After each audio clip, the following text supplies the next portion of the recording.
Beyond, and hello everyone. My name is Jonathon Dornbush, and this is Podcast Beyond, episode 639 of IGN's weekly PlayStation show. I'm joined this by Max Scoville. Hello.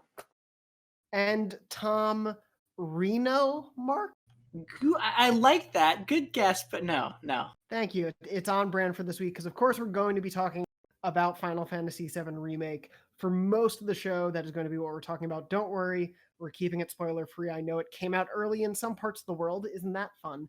But we will be keeping this conversation spoiler-free since it is not out worldwide yet. And we'll go into spoilers at a later date. But before we get to all of the FF7 talk, we have breaking news literally as we were starting to record this episode. Finally, it didn't happen after we recorded.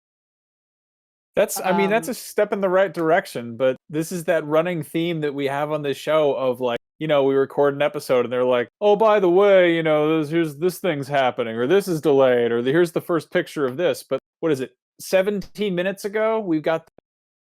Yeah, it literally was like on the dot as we were going to start recording. It's hilarious. And before I get to that, actually, as you reminded me, Max, Brian and I recorded a second episode last week, which if you haven't heard since it was released late on Friday, go back and listen to that if you want our thoughts and opinions on The Last of Us Part 2 and Iron Man VR delay. We're not going to dive into that really here since we did that episode, but go check it out. It was a darker episode, but we mind our way through our feelings on all that stuff. But of course, the breaking news here is the DualShock 5 has been revealed, and it is not called the DualShock 5. Sony is switching things up for the first time since the ill-chosen Boomerang controller for the PS3, which never came out. But we are getting what is being called the DualSense. I'm reading everything off the PlayStation blog because, again, this literally just happened. So we're still getting our story up on IGN. But this is the new controller for the PS5. It's called the DualSense. It is not called the DualShock. And it is going to be coming for the PS5. It is a new wireless game controller, so it won't be with a cord. You don't have to worry about sitting 2 feet from your television. But it has a somewhat DualShock design, if not quite a bit of a departure. So we'll talk about, I guess, the design of it first. It's if you haven't seen it, or if you're listening to the audio I haven't seen it yet. I was going to wait for you guys. I was going to do it on the show. That was going to be the nice surprise. Tom peeked. All right, I'm going to do it. Like a Go kid to on the do it. PlayStation blog. This is so exciting. Here we go. The Hold grand on, reveal I wrote for Max. PlayStation. I wrote PlayStation Bug by. Oh my lord! What is that? What is that? That is the Oh, DualSense, Max. it looks like a portal turret. Yeah, that's what I said. Yeah, that's my first thought. Is it looks like something out of Portal. Yeah, so it is essentially dual colored. The bulk of it is white, including where the touchpad on the DualShock 4 is, along with the two sides of it where the D-pad and then the face buttons is all white pretty much. Then where the analog sticks are, which are still symmetrical, they're still aligned, it's not offset.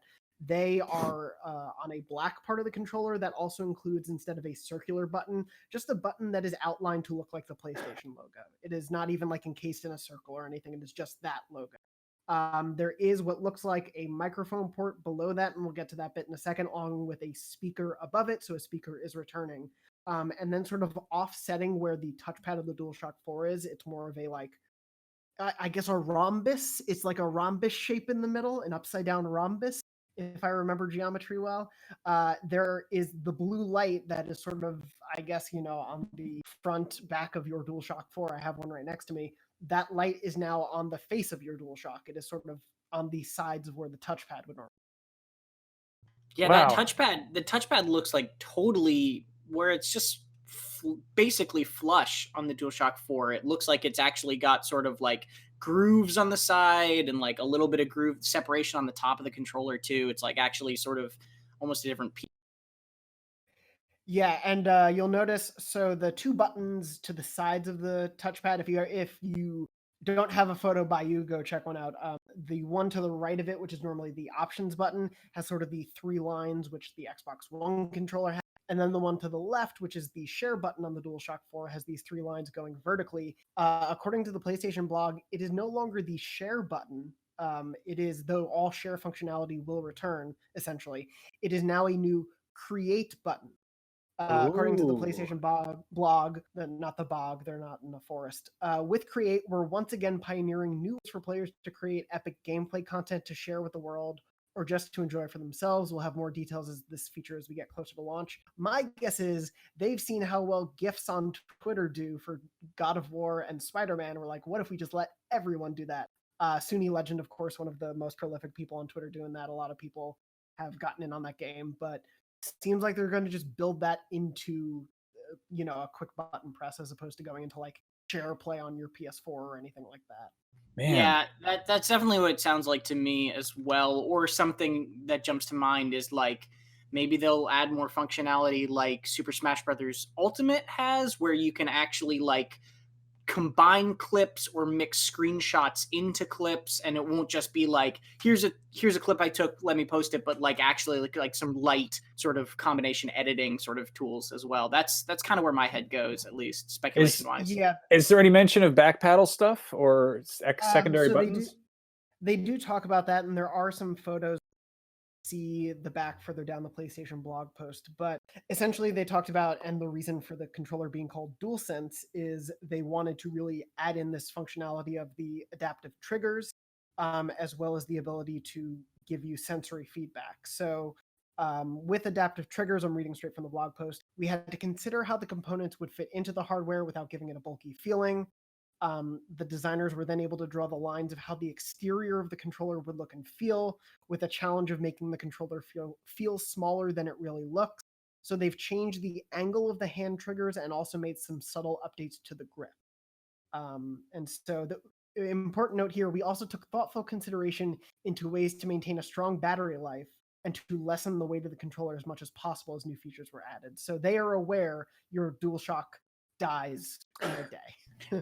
that line too about making it feel smaller than it looks is really, really interesting, because that was the first thing that came to my mind when I looked at this. Was it looks bulkier, it looks wider, it looks thicker, and that's not necessarily like a bad thing in my eyes, because the DualShock is kind of the slimmer option, so like it had some room to grow. But it's interesting to hear that they're very intentionally saying in this post, like, yeah, we know this looks bigger, but it's ideally not going to feel that way, at least to some extent. Like that's very, I think, heads up of them to get in front of that. Yeah, especially that I think everyone's in agreement. The DualShock 4 is the best DualShock that they've put out, feel-wise. And so obviously they don't want to stray too far from what worked. But yeah, I agree. It did look surprisingly. Max, what were you gonna? I'm just very surprised. I guess like I think that the two-tone thing is really what threw me for a loop. So they actually talk about the colors in the blog. Thank you for that segue. That was just about what I was going to get to. As you can see, we went with a different direction than just a single color this time and decided on a two-tone design. Additionally, we changed the position of the light bar that will give it an extra pop. On DualShock 4, it sat on the top of the controller. Now it sits on the sides of the touchpad, so it is still a touchpad. They didn't really talk about like the decision behind that, but at least what I think this means, and I've seen a lot of people speculating, I assume the console will, if not totally be white, feature significantly the color white at launch. As an owner of a white PS4 Pro, I am totally on board with this, because I like the look of the white controller. I really like the look of this controller, actually. And obviously, eventually it's going to be whatever color you want it to be. It's not like this is going to be the be-all, end-all of how this controller I think there's looks. going to be part of it is going to be the color you want it to be, and then the other part will be some other color you don't want it to be. I think it's always going to be one of those, like, what just keeps jumping out of me is the front of it looks like what's that inflatable man from Big Hero 6? Oh, Baymax. It looks like if Baymax was wearing a spaghetti strap tank top. Or I already saw our own Dan Stapleton, our executive reviews editor at IGN, post a picture of Eva from WALL-E, right? Like kind of looks like Eva a little bit. It's got that sci-fi design, like very. It looks like one of those controllers that you see in a video game, and you're like, I know you're trying to make a PlayStation controller, but I know what those look like, and that's not what that looks like. Yeah, this looks like a PlayStation controller in a David Cage game, and I'm like, I'm kind of okay with that. Like, I think you hit the nail on the head. Is it just me? Sorry, go ahead. Sorry, is it just me, or do the face buttons look like they're really like far apart from each other? Like the D-pad looks pretty close compared to those face buttons. They look very separated, but maybe that's honestly, it might be like the color and the shape of that part of it. Because if you look at like a dual, I have it with me. If you look at it, because the face buttons are enclosed in a circle, I think that sort of naturally makes you think they are pretty close. Yeah, that's fair. That's fair. I wouldn't be surprised if it's essentially identical size-wise, because the D-pad looks to be identical, and that's probably just the choice to keep like rather than like offset anything and add more grooves. They just liked that smooth, sleek design because it looks futuristic. Like in the Podcast Beyond group, Dan Cool has made PS5 designs in dreams. I wouldn't have been shocked if he posted this design. Yeah, this looks like it was made in dreams. I love it. Yeah. I really like the PlayStation button being like the actual shape. Me too. That's cool. I always dig that sort of thing. And you can see on the back the charging port in the back. It seems to be which we know they're changing to USB-C. Yay! For charging them, which is a much needed change. We also are seeing, apologies if you can hear my dog barking. Never apologize. They do also. He also mentioned they're adding in a built-in microphone array, which will enable players to easily chat with friends without a headset. But of course, if you're planning to chat for a longer period than just a quick chat, it's good to have that headset handy. So this isn't, I think, intended to be like a, while you're in the middle of a 3-hour Destiny raid, chatting with your friends via your controller and being like, hey, are you going down the right hall? Probably not looking for it to be like that. But to me, this sort of links into the more of what I imagine they're like the evolution of share to whatever Create is. They probably want the interactions between people to both be like long-term things, like chatting with someone for a 3-hour game session, or chatting really quickly with someone like I can jump on Discord and talk to you for 2 minutes. I can talk on Google Hangouts with you for 30 seconds, and then we can hop off. They might want something similar. I would love it if they integrated voiceover into sharing clips. Yeah, that would be really cool. Like to be able to be like, here I am doing a thing, and then be like, upload it. There's like 30-second clip of me falling over or something, and just that's like people would use the hell out of that. Yeah. Oh, absolutely. I wonder if there's going to be TikTok integration. Yeah, I mean, there's like TikTok integration with IGN.com. Yeah, I mean, last time around there was like they were like, this is going to go to Twitch, this is going to go to YouTube, this is going to go to Twitter, this is going to go to Facebook, and it's like those were all the big things now. And there's like a bunch of other weird little things you can post your stuff onto. So to have, a dedicated button to just post that would be fun. Would be a pretty smart thing. Yeah. I also want to point out. Sorry, just a real quick little change from the DualShock, and all credit to Kbabs on Twitter who tweeted this at me. You'll notice the both the triggers and the shoulder buttons, the L1 and L2, R1, R2, they moved the labeling to the like inside corners, basically.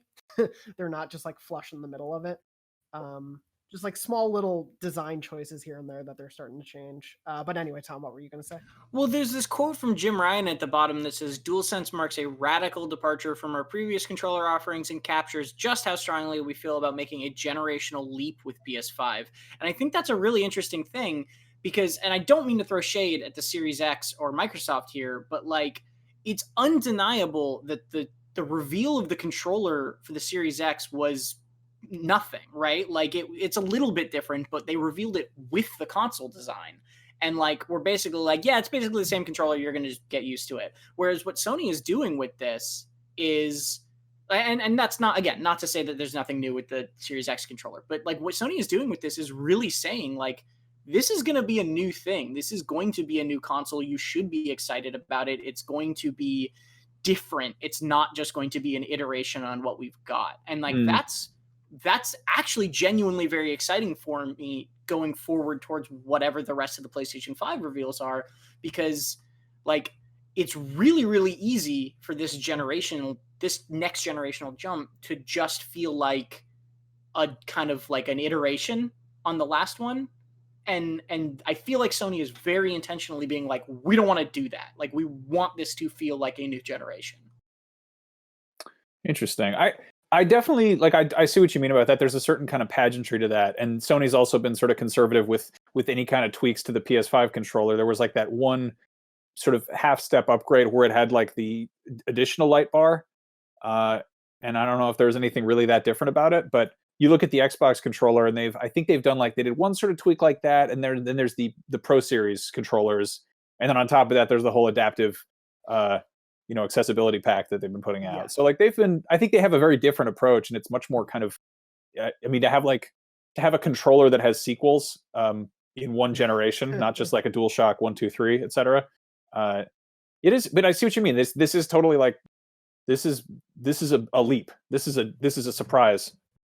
Even if it's functionally very similar, like they are making a statement by making it look this way. Yeah, and Tom, I totally agree with you, because I do think this fits into, and it's something I've been trying to like wrap my head around as Sony's approach, because we've had such a weird look at what their approach is this time around. But I think generation to generation, we're so used to seeing a great big visual leap. And I think, yes, next gen is going to look prettier, but I don't think it is going to be that like PS2 to PS3 jump, or even the PS3 to PS4 jump. I just don't think it's going to be near that, given what PCs can show us these days, and even the Pro and Xbox Series X, or One X, excuse me. But I do think Sony is going for everything around the visuals getting that same upgrade that we're used to. So like for them, audio is a really big deal. The Create is a really big deal. Obviously, the like sensory feelings in the controller. Of course, all of this could prove to be gimmicks and worthless, and no one ends up using them.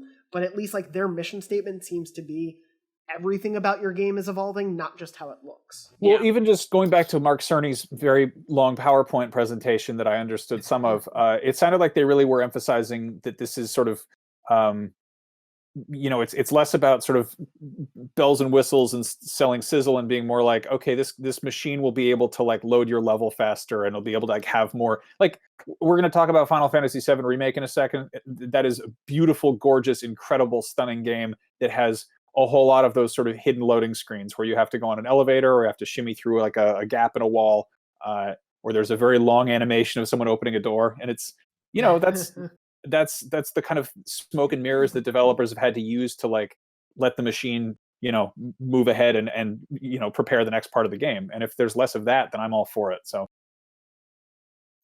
Before we move on from it, I will say, because we haven't really talked about too much, and I think it's because we really can't know until we get a hold of it, but obviously this DualSense is made to be more reactive and have those adaptive triggers that allow for more fine-tuning aiming and things like that, and recreate the senses of your character on screen going through something that will then translate somehow to your controller. Every now and then when Sony puts out something like this, devs kind of tease that they know more than they're saying, obviously, because they have dev kits. But the founder and CTO of Ready at Dawn, who made The Order 1886, Andrea Pacino, tweeted just after the reveal, "This controller is pure awesomeness, just wait until you feel it," and I mean that literally. So obviously people, whether or not they're working on a PS5 title or have just gotten their hands on it, they're obviously pretty excited by whatever these new features are. And I'm excited because this is the first real thing of the PS5 we have seen. We haven't seen the console, we haven't seen PS5 exclusive games outside of a Godfall trailer. But this is like the first thing of the system being real. I'm so excited. It's so good. Yeah. It's sun is shining. It's great. I'm so happy about this. Good. Finally, some friggin' news. This is great. Also, real quick, I got Brian Altano's not here today for whatever reason, but I got his immediate reaction to the controller. I can just hold this up here. It's just Borat in his mankini. So do with that what you will. Is nice. And with that, I don't know of any other way to segue out of this, but something I would think Borat would also think is nice is Final Fantasy VII Remake. He might even think it's great, as Tom Marks, our reviewer here, did for FF7 Remake.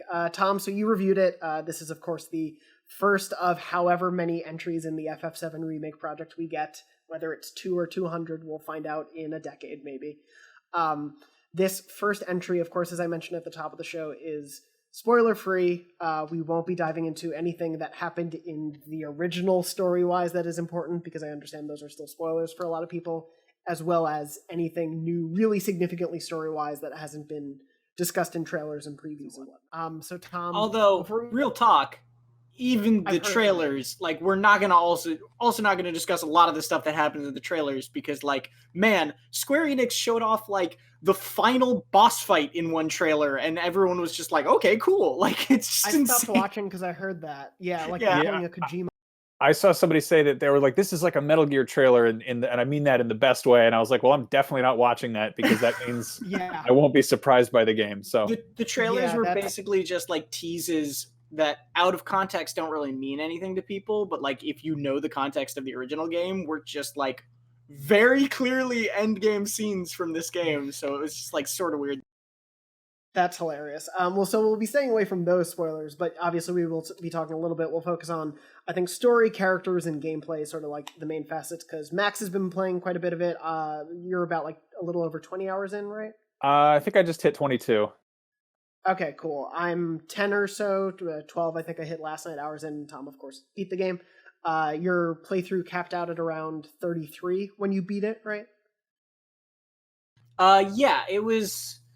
I think after the credits finished, my counter was at like 33 hours and 25 minutes or something like that. Cool. And there was still some extra stuff I could be doing. We have a piece on IGN right now and on YouTube about like how long it took 4 different editors at IGN to beat the game. And that ranges literally from 30 hours to 44. So like your mileage will vary in terms of how slow you go, how much of the like how obsessive you get about side stuff, that sort of thing.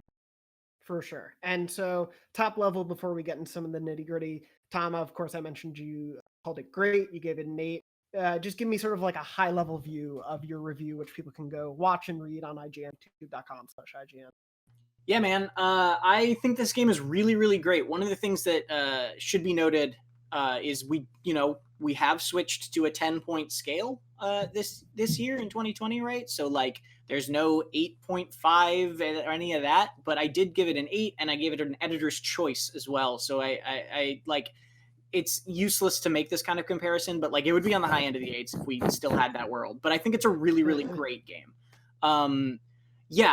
Basically my quick thoughts on it, my summary is like the combat in this game is phenomenal. I think it is just some of the best action RPG combat I've played, or some of the most like fun and like really makes you think sort of combat. Like you can't just mash square. You really have to be thinking about the enemies you're facing, thinking about the abilities you have, thinking about the abilities on your other characters when you want to switch to them. Like this game definitely asks you to use the systems at your disposal in a way that a lot of other games are just like, yeah, here's all these things, but really you can just hit square if you want to. So I really, really love that part of it. It's obviously, I don't have to tell you this because you can see and hear it, but like it is a gorgeous game. Cutscenes are wonderful. The music is like, if this game is not on our short list for Game of the Year for best soundtrack this year, like this year has been an insane year for music. Like it is that sort of situation. So the music is phenomenal. The visual presentation is phenomenal. The story is really, really good for most of the parts, I think. Although the writing can kind of, like the writing is good, but also very JRPG cliche at times. And I think it kind of, you just like, you'll roll with that or you won't, pretty much. Essentially the only things that really bugged me about the game are they like in the process of making this a full JRPG of what was, the first 5-ish hours of the original game, they definitely added things that feel like nothing more than padding to me. Like there are these side quest areas that basically like they're amusing, but like they have you retread the same maps you've already been in, fighting the same enemies you've already fought a lot of the time. The stories these side quests tell are not really that interesting. And like all that did was distract me from the main quest line, which when I was on the main quest line, I was almost always having an absolute blast. And so like, it was this sort of switch up of like, or this like push and pull of like, the things I was doing was fun. The combat was always really fun, but occasionally it would just like kill its pacing with like pointless JRPG things and like very, very like tropey things. Like I lost my cat somewhere in this town. Please go find them. And it's like, you're literally a terrorist blowing up like a city's power plants and like you're taking a break to go find cats. Like that is like, it just didn't gel with me. But again, not in a way that totally ruined my experience of the game. It's still a really, really great game. And then the other thing that bugged me, I will talk about less here because it's kind of getting more into story differences and story changes. And like, for the most part, what I'll say on that is like, I really, really loved that they added new things. Like, I think a lot of the new stuff that they added was integral to the reason this game is so good. Like, it really, really fleshed out a world that wasn't totally fleshed out before. And then they also just add things because they wanted to add things that do not have any place in the story and feel very random. And like, both of those exist, right? Like, the additions can be good or bad, and like, yeah, it was hit and miss in that regard. But overall, once again, I think it is a really, really great JRPG. And I don't think you need to be a fan of Kingdom Hearts, excuse me. I don't think you need to be a fan of the original Final Fantasy VII to really just like get into this game. Although, Jonathan, I guess that is literally your experience, so maybe you can tell me yourself. Yeah, and I do want to I think it's interesting the different perspectives through, because Max, you've played the original, but you haven't in a while, correct? Or have it's weird because I have like more familiarity and nostalgia for it than I realize, and I'm trying to figure out why, because I never owned it as a kid. I watched my best friend play a lot of it. I was like really into it, but in like sort of a hardcore casual poor kid kind of way. And I had my own file on his PlayStation, but I never like got all the way through it. And then as an adult, I played like a good chunk of it on Vita and then got sidetracked. And I think I went back recently on Switch and jumped back. So I'm like really familiar with this portion of the game. But it's weird because there's stuff in here that I have like more fondness for, more familiarity than I really expected. But I'm absolutely adoring it, and it's I think I'm familiar enough with the overall, like I know what happens in the story for the most part, and I'm sort of like I got that reference, like I'm kind of picking up little nods and bits of foreshadowing and stuff. But it's the weirdest thing about this game to me is that it's totally a Yakuza game. Like, I know you guys, despite all of my drum banging and adoration for that series, haven't really gotten into it, but like it's got the same exact weird disparity between like these incredibly polished, super serious like main story moments and then these goofy ass side quests where they're like, why don't you go find cats, or like better play darts to kill some time, or like there's, and it's also, there's a whole area that's basically the red light district, which is like, it like totally clicked, and I'm like, where have I seen like a burlesque show in a video game before? And I'm like, oh yeah, Yakuza. This is like very, very similar. But everything Tom said about the combat, I'm right there with him on. It's such. Sorry, I'm really excited about it. No, it's good. Yeah, I want to jump into the combat for sure, and I'll just say like my perspective as Tom alluded. I never played the original FF7. I played the like opening Mako reactor bit, like the first 20-30 minutes, I guess, maybe 3 times in my life, just because I'm like, I should start this game, and then I get sidetracked and never play it. So my experience with FF7 characters are largely through Kingdom Hearts, which I think adds an extra weird dimension coming to this game and seeing both how, knowing that Kingdom Hearts was influenced by Final Fantasy, obviously, but now seeing how Final Fantasy VII Remake is being influenced by what happened with Kingdom Hearts, I think there's a weird cyclical thing happening that we'll get into. But yeah, so far I'm loving it. I'm about 12 hours in. Like Tom said, I think whenever the story is like on focus and diving into like a lot of character stuff, but like pushing you forward with momentum of like what's going on in this world and the focus of the Avalanche group, I dig all of that so much. Like, I'm having such a blast with that. When it does slow down, I do think there's some good and definitely some boring that I'd rather not waste my time with, but I'm a completionist and I need to do every little thing the game offers me. But yeah, I think let's start definitely with the combat, because I do think it's so interesting. As Tom was saying, it really forces you to use like every aspect of it that it introduces. It is this combination, at least in the main mode, because there is the classic mode you can go into, but the main mode is a mix of real-time action combat. You can switch between your party members, and you can also, as you build up your ATB bar, you can pause time pretty slowly and then take your time to choose if you want to use a special ability or a spell or items, which is crucial to figuring out how to manage all of that, because each character has their own ATB bar that you need to worry about. And like the key to victory often felt like making sure you were not letting those go unignored, for me at least. Yeah, and also making sure you're prioritizing like the characters you need at the right time and thinking ahead in that, because your AI, like when you're not directly controlling a character, the AI is like fine. It's like pretty dumb and pretty simple, but the more crucial thing is that they won't use ATB and they generate ATB way slower. So like if you know you're fighting an enemy that is like weak to lightning, let's say, and then you only have lightning on one character, then like when you're getting into the position where you want to use lightning, you need to proactively switch to that character so that you can generate ATB on them so that you can make sure you have that ready to go when you need to.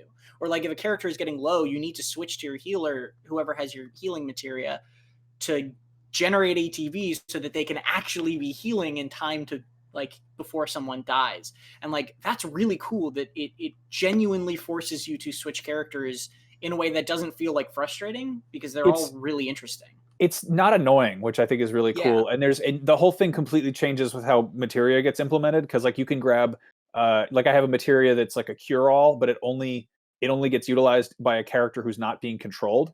So like if you equip that to one of your party members who's sort of running around helping you, then the second everyone else's HP gets low, they just do auto cure basically. And then conversely, there's another one that basically starts whoever has it off with like a partially filled ATB gauge. So if you really want to have like, you know, somebody who's like, you can have like your healer, you can have your person who's there to just do like basically, run, keep things under cover. Like there's a whole strategy there that I'm really enjoying, and I'm typically don't enjoy micromanaging, and it doesn't feel like that. So that's yeah. Well, part of that. Well, if I may, part of that is also just because of how flexible all those systems are in like fitting together. Because of the weapon system, which we can talk about later, but like you can really make any character good at using magic, or any character good at dealing basic attacks, or any character doing this and that, and then give them the materia that like you want them to have. And so it's really flexible of like, if you just want Cloud to be your healer, Cloud can just be your healer, and like it's kind of okay.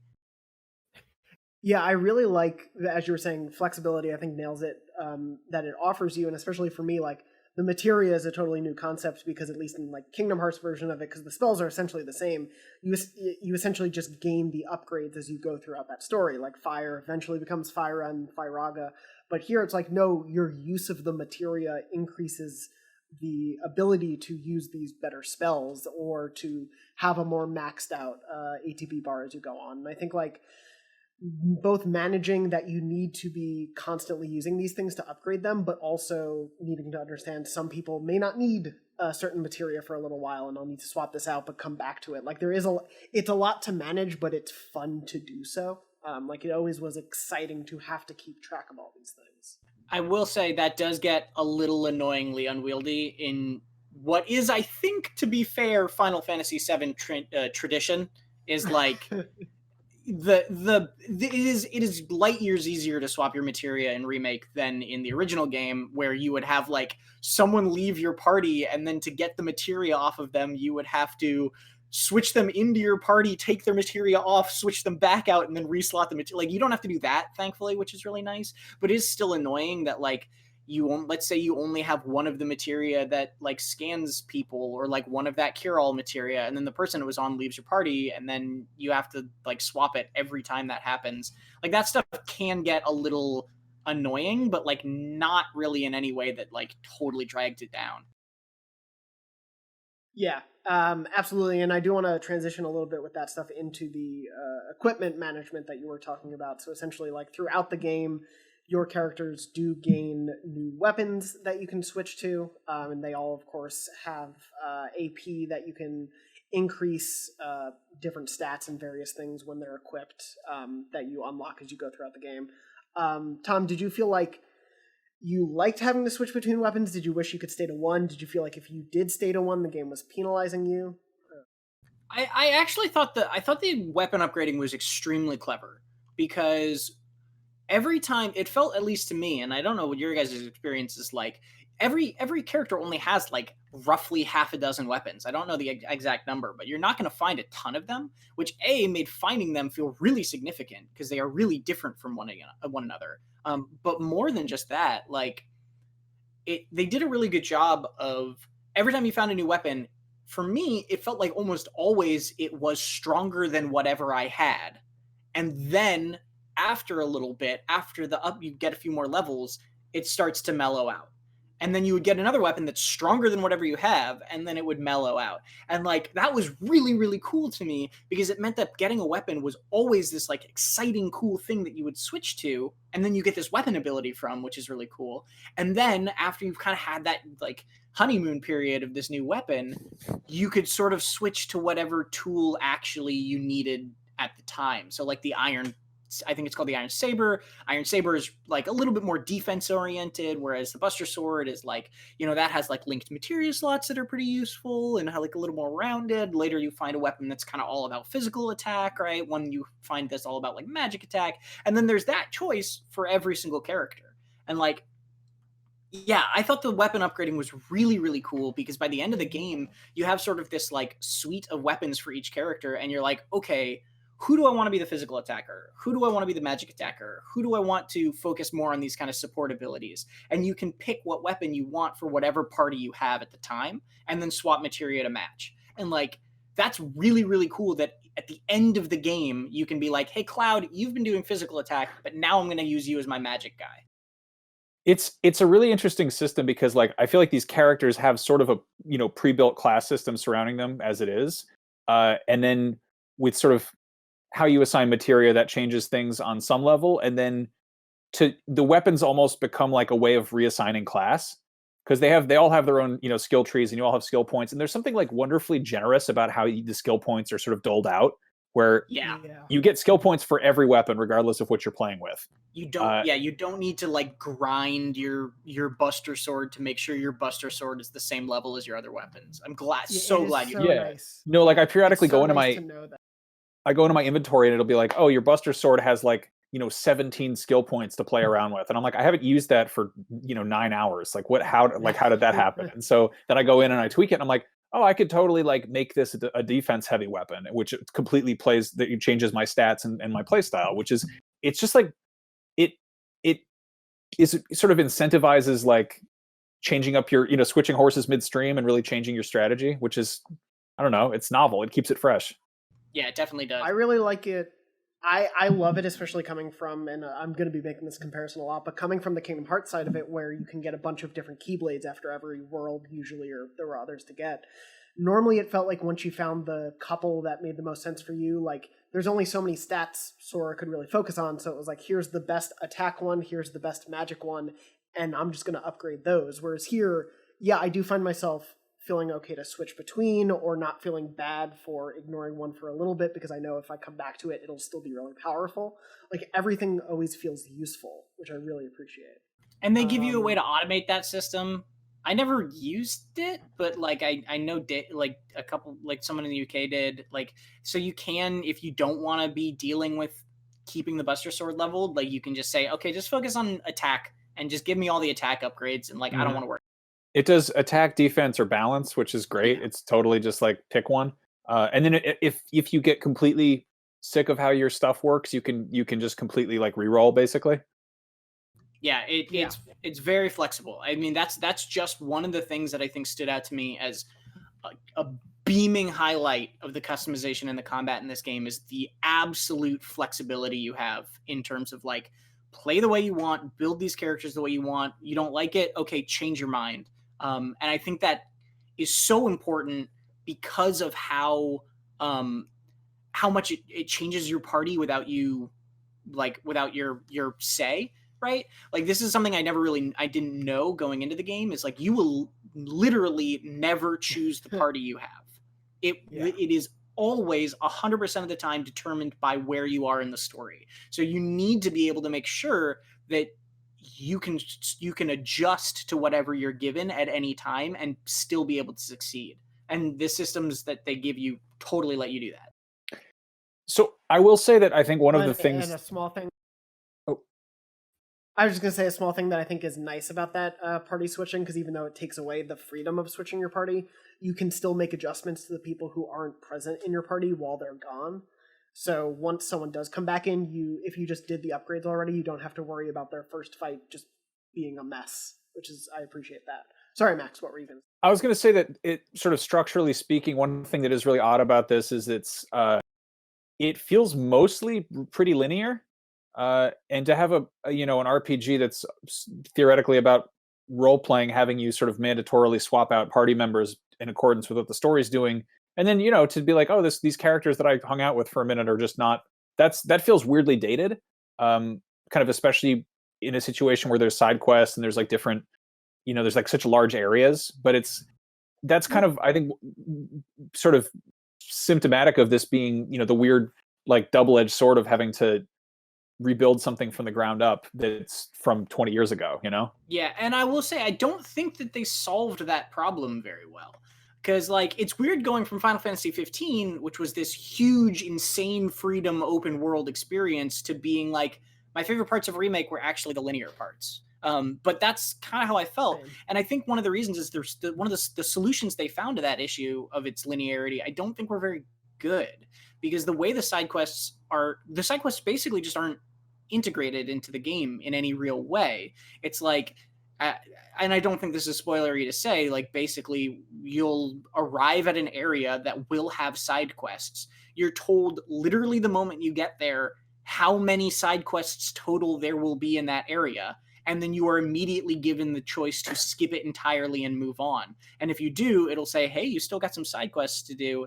If you leave now, you'll never be able to do these again.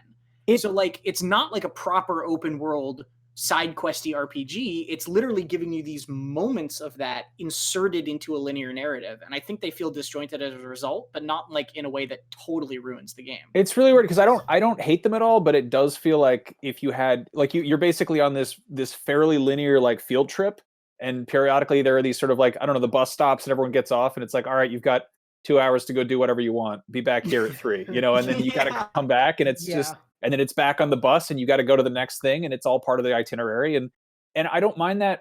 Like, the only downside is that most of the side stuff is not really that imaginative, especially when compared to the incredibly weird, wonderful, and fleshed out, main campaign.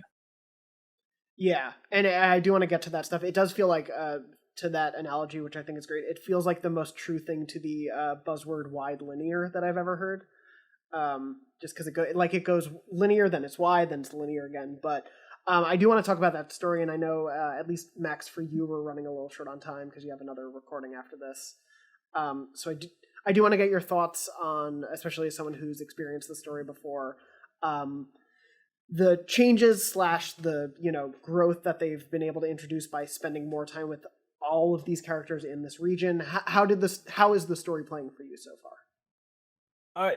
So it was initially really jarring. It kind of rubbed me the wrong way at first, because I think specifically, like, in my head, not even in my head, if you look at the original designs, if you look at the original concept art, like, Final Fantasy VII was heavily cartoony and anime influenced, and then suddenly you have these like incredibly realistic, like practically photorealistic renditions of human people who behave like anime characters in a very like realistic, believable world that occasionally has stuff that just doesn't make sense in it. And it's got some mental gymnastics you have to do to really, kind of come around to it. But at the end of the day, it's got like a ton of charm, and it's just really like, it manages to find those little things that I have like buried in my, my brain from being in 6th grade. And like my memories of how, Wall Market looked, or how like, the honeybee stuff was, and like how my imagination made it seem back in like 1997, and then being like, okay, well, no, we actually spent time bringing that to life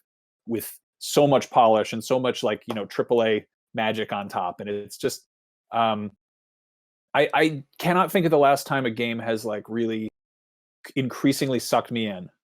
Like every few beats, something new will happen, and I'll be like, oh, this is pretty good. And there'll be like sort of a slump, it's again, one of those sort of like side quest things. And then something else will happen, and I'll just completely be re-enthused by it. And it's really endearing. And I'm completely ride or die for it at this point. even if they, any slight stumbles that they may have made with either story changes or character changes or character writing, any of that, one thing I think is undeniable that you touched on is like, man, did they make Midgar well, right? Like, Yeah. they made this city exactly how you imagined it in the original times a billion in like the best possible way. So unfortunately, Max had to jump out for another recording, but he'll be back on next week's show, and we'll, of course, be talking about FF7 in the weeks to come. It's the biggest game out this month, so we'll be talking about it plenty. But, Tom, while I still have you, I want to dive in a little bit on your thoughts on the story and stuff, and character things, both... Because as you were saying, and the train is going by me, so maybe that'll drown out all my thoughts. The world that they've created, like Midgar, is so cool, and I love exploring it, and I love the change between like the top world and the slums underneath, and the way they bring that all together. I really, really have been enjoying in these first few hours, again, not knowing anything about this game, that one, it essentially feels like this game is secretly about who Cloud is going to date in the end, and that's really the main storyline. And two, I really like the focus on Biggs, Wedge, and Jesse, who my guess is, since most people don't talk about them, aren't that important in the original game, but this feels like it puts a lot of emphasis on them, and I really like that. Yeah, the inclusion and the kind of expansion of Biggs, Wedge, and Jesse is really, really cool. Not like, it's not that they're minor characters in the original just because they're basically only in Midgar, right? So like the Midgar section of the game is so short that, you know, you just don't get a lot of time with them. Like you don't really get a lot of much time for character development for any of the characters in the original game in this section of it.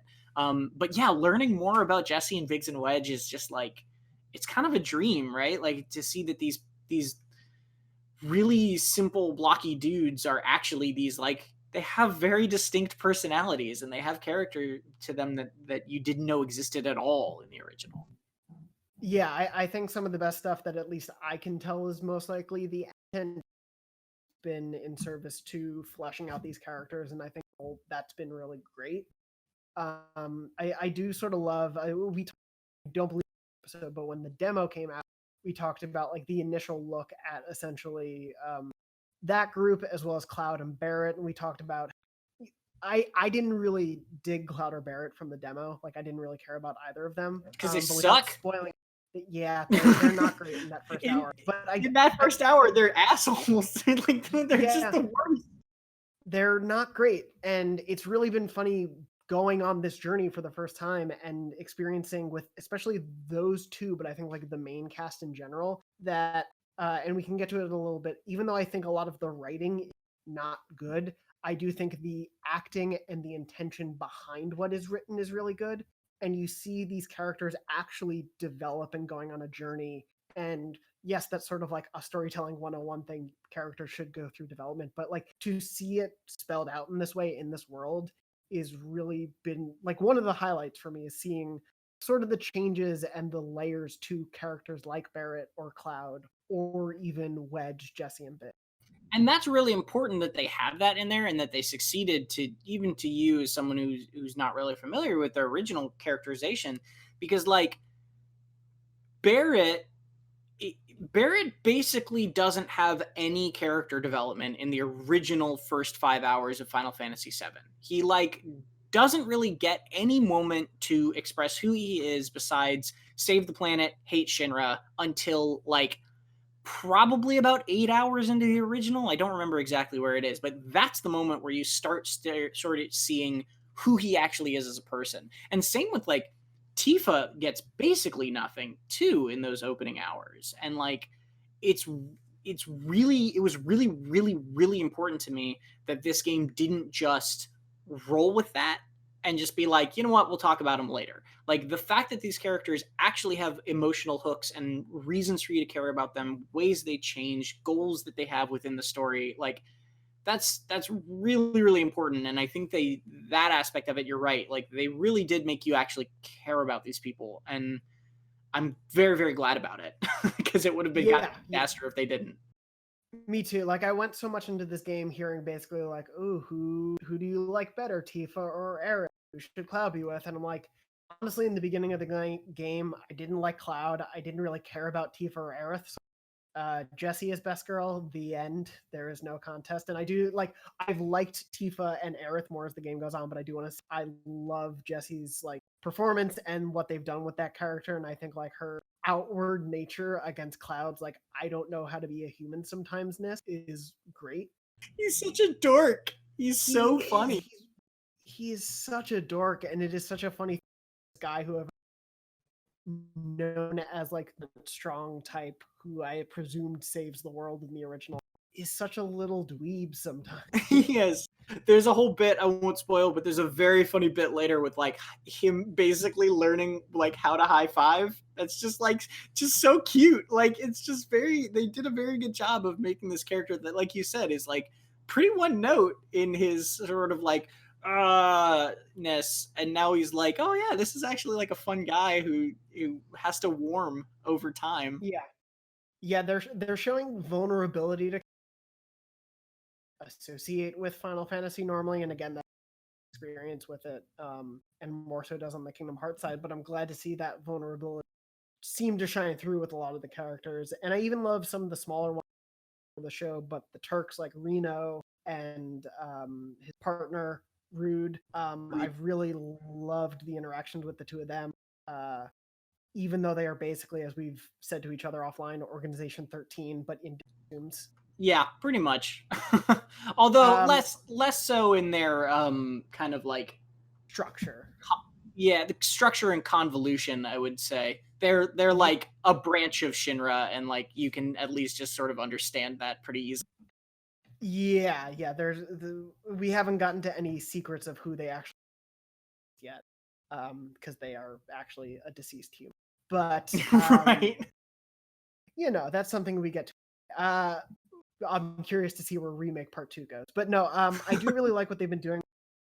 I did want to talk a little bit about, I guess, the Kingdom Heartsification maybe of it, because to me there is a lot here with it, and you did have a line in your review that I know some people picked out, but I do think is worth like drilling down a little bit more on what you meant. Feel pretty similarly is I do see a lot of parallels, obviously, to Tetsuya Nomura, who's been the franchise director of Kingdom Hearts, directed FF7 Remake. He was not the director on the original FF7, but character designer. I might have to look up that exact credit, but he was involved in the original game. So obviously he's had a long-standing history with this game, but this is sort of his like top-down directorial view with this new team. I definitely noticed some things that I do feel like would work better in a Kingdom Hearts game, and I do think that's the writing, because I think the grittiness and realism of this there for all of that I think really works well and comes across so well. They are talking still like they're Kingdom Hearts characters to me sometimes. Like they are talking a lot in ways that don't feel quite human and are a bit like JRPG clichéness, but like just don't quite translate to such a real dark, dim world to me, whereas it would if Mickey Mouse was standing there and you were in that. And for me, I think some of the writing like loses step occasionally because of that, but I do still think that the performances and the work being done with it overall definitely shines through. But did you want to talk a little bit about what that comment in your review? Because I know it was alluded to some other.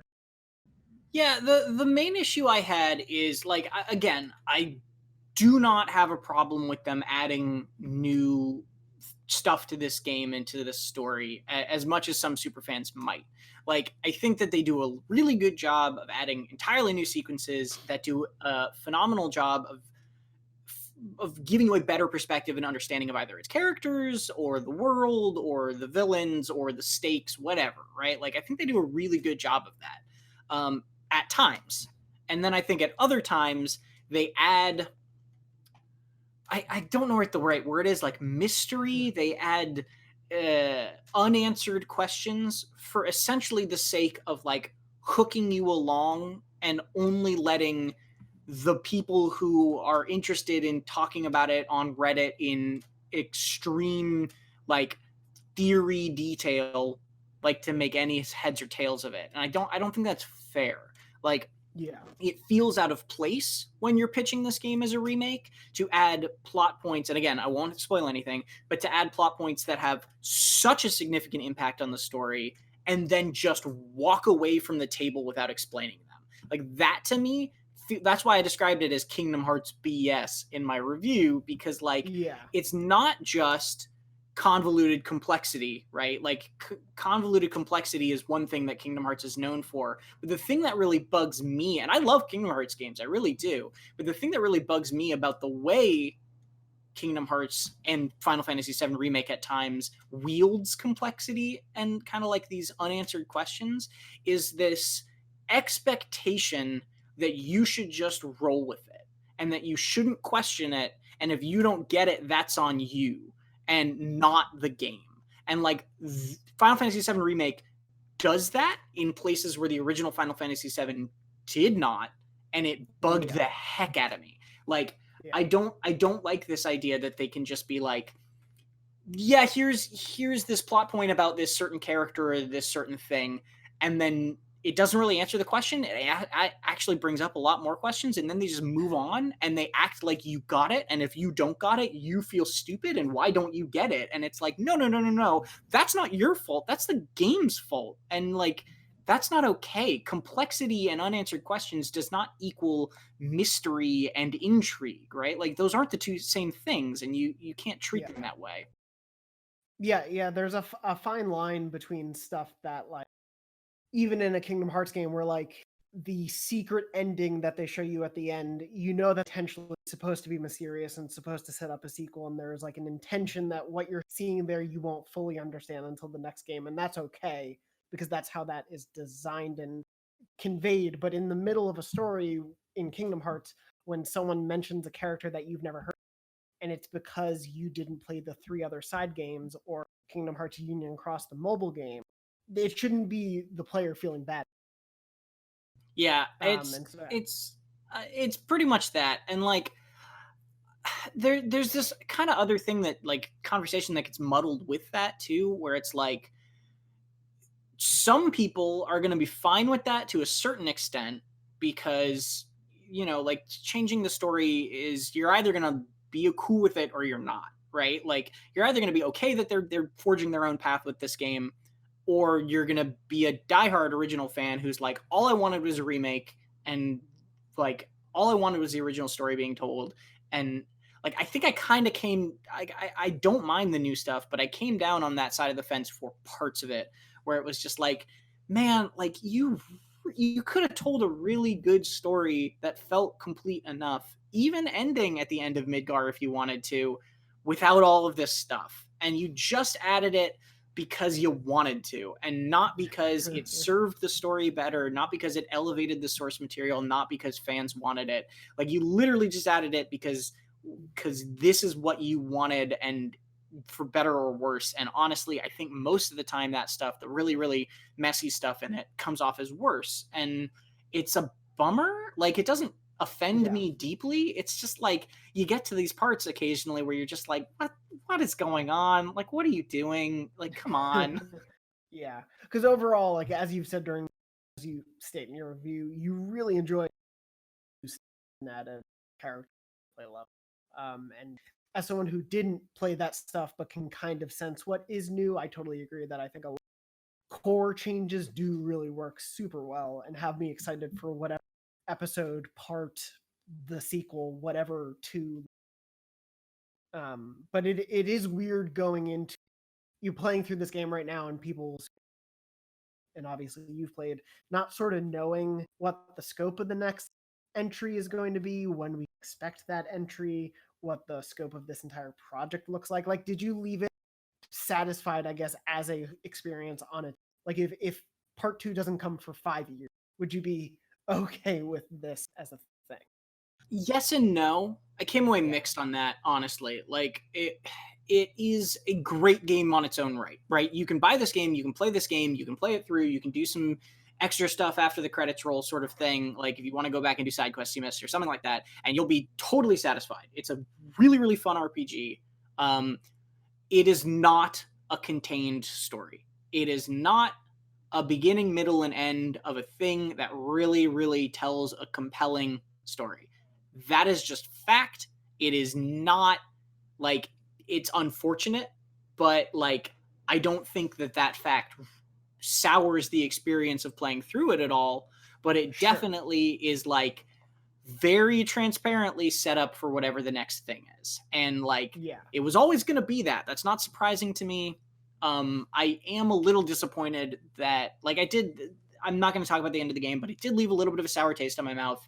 I'm really interested to see where they go from here. And I'm just I want to play whatever the next one is. And it just, like, I guess this is the best way to put it. When they said that this remake was just going to be the Midgar section and that they were going to make more games that go past that, everyone was like, that's kind of weird. I wonder why they're doing that. And like, the kind of ways it could have fallen is they had a good idea for why to do that, or they didn't. And they just didn't. Like, this could have been a game where they cut out literally half the filler that they added to this part of the game and then made it longer and made it stretch past Midgar to maybe like the end of the first disc on PlayStation 1 is what a lot of people were saying. And it would have been fine, right? Like, they absolutely could have made this differently, and they did not justify that sort of like, just like insertion of stuff for the sake of insertion of stuff. For sure. Sometimes they did, and other times it's just like, you really, really didn't need to do that. And like, again, it does not make this game any less fun to play, but like, for sure, it's just kind of weird. Yeah, no, that's always a thing. I have the television pretty regularly, and things were like, a bad finale doesn't make the amazing episodes that came before it bad episodes, but it does depend of whether or not those episodes they stood the test of time, whether they as self-contained things still work. So I think it will be a really interesting discussion that we hopefully can get into in deeper. People have their hands on it, and go a little further in. But as we said also at the top. Sorry, real quick. I'm also excited too. Like one of the ways I've been thinking about it is like, I'm excited for whatever the next game is going to be. Like, I want to play it, but like, thinking farther ahead, like let's say thinking in 10 years, if the series is completely done, right? Looking back on it, if I just want to play through the Final Fantasy VII Remake series, like, this first game's going to drag, right? Like, you're going to get to it and you're going to be like, man, there's a lot of stuff in this that I just don't want to be replaying right now. And like, that doesn't influence my impressions of my review or anything. But like, thinking about it now, I'm like, yeah, I'm not going to want to do like X mission like again, like when I just know what's after it. Like, come on. Yeah. Well, I can't wait for the FF7 remake on the PS7 years down the line. But gut check if you had to. Yeah. This is a very far out predictor question, but I was thinking about it as we were talking. What comes next? Final Fantasy 16 or Remake Part 2? Oh, I hate that question. That question is a cursed question that we are now all forced to consider. I think it goes one of two ways that I don't know the answer to yet. I think either they've been cooking up the second part of this game for much longer than they've let on, because they have been very secretive, and we'll get it within the next 2 years, or we're going to get a Final Fantasy 16 in the meantime, and this will come out for 4 or 5. And I genuinely don't know which way it's going to go. But I think that's kind of the vibe I get, is either they've got more they aren't telling us about, or they do not. Yeah, it'll be very interesting to see where things go.